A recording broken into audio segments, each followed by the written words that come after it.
என்னென்னவோ பண்ணி ஏத்துறாங்க. ஏத்துனதுக்கப்புறம் அங்க இறக்கும்போது தான் இந்த ஆள் இறப்புது. என்ன ஆச்சுன்னா, மும்பையிலிருந்து ஹைதராபாத் லோடு ஏற்ற வண்டி புக் பண்ணியிருந்தாங்க. நாமளும் வந்துட்டோம் பாயிண்ட்டுக்கு. வரும்போது ஒரு பேலட்டுன்னு சொல்லிட்டாங்க. ஆனால் இங்கே வந்ததுக்கப்புறமா தான் தெரியுது மொத்தம் 3 பேலட்டு. 1, 2, 3 3 பேலட்டும் நம்ம வண்டியில் ஏற்றணும். இதில் காட்டின 2 பேலட்டும் ஏறிடும். 3வதாக இருக்கிற அந்த பெரிய பேலட்டு வண்டியில் ஏறாது, சைஸ் பெருசு. நான் சொன்னாலும் கேட்க மாட்டேங்கிறாங்க. டேப் வச்சு அளந்து நான் ஏற்றுறேன்ட்டு சொல்லி ஆல்ரெடி 1 ஹவர் வெயிட் பண்ணி இந்த பேக்கிங் பண்ணாங்க.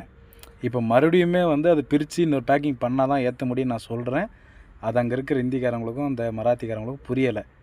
இந்த வர சர்தார்ஜியும் வந்து சொல்லி பார்த்தாரு, வண்டி ஏறாதரா, சைஸ் பெருசுரா பேலட்டு, சின்னது பண்ணலான்டா அப்படின்னாங்க. கேட்க மாட்டேங்கிறாரு இந்த ஃபோர்க்லிஃப்ட் ஆப்ரேட்ரு. இல்லை நான் ஏற்றுறேன்னு சொல்லிகிட்டு இருந்தான். ஒரு வழியாக கொண்டு வந்து இப்படி வந்து இடிச்சு விட்டானுங்க. இப்படி இடித்து நிற்க வைக்கும். நான் ஒரே வார்த்தையை சொல்லிட்டேன், வண்டி எதனா டேமேஜ் ஆச்சுன்னா நீங்கள் தான் வந்து உடனே ரெடி பண்ணி கொடுக்கணும், நான் சும்மா இருக்க மாட்டேன்னு சொல்லி சண்டை போட்டதுக்கு அப்புறமா இந்த பொருளை எடுத்துகிட்டு போய் வச்சு ஃபுல்லாக பேக் பண்ணி சின்னது பண்ணிட்டானுங்க. லோடு ஏற்றி முடிக்கிறதுக்குள்ளே நமக்கு மண்டை காஞ்சிடுச்சு எனக்குலாம். என்ன சொன்னாலும் இந்த ஃபோர்க்லிஃப்ட் ஆப்ரேட்டர் அதை கேட்கவே இல்லை. கடைசியாக ஒரு வழியாக நமக்கு எப்படியோ லோடு ஏற்றி முடிச்சாச்சு. முடித்ததுக்கப்புறம் நாமளும் அங்கேருந்து கிளம்பி ஹைதராபாத் வந்து லோடு இறக்கி முடிச்சிட்டோம். இறக்கி முடித்ததுக்கு வீடியோ நம்ம எடுக்கலை. பெரிய கதை நடந்துச்சாங்க. கிரேன்லாம் கொண்டு வந்து வண்டி இடிக்கிற மாதிரி போயிட்டு அதுக்கப்புறம் ஒரு வழியாக அப்படியே இறக்கி முடிச்சுட்டு நிம்மதியாக இப்போ வந்து ஆஃபீஸில் உட்காந்துருக்கோம்.